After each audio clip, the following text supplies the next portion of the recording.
Um, so I was trying to also say, well, GPT-4 is one of the best models out there as well. And our analysis will show it's still one of the best models out there.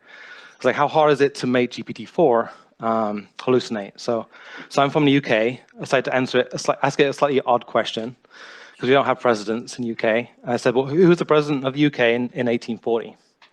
So it correctly surmised that I really wanted to know who the prime minister was. And it states that, and that's good.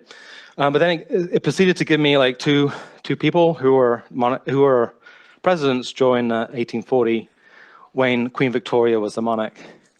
The problem is the second person, Sir Robert Peel, who's quite a famous British prime minister even today.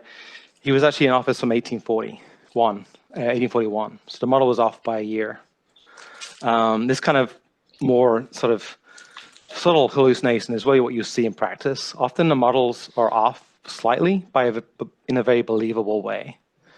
So it looks real. It doesn't look like it's staring you in the face like a six-fingered hand. It looks like a real information, but it's actually subtly wrong. And that can be the difference between prescribing someone the right amount of medication and the wrong amount of medication. It could be deadly.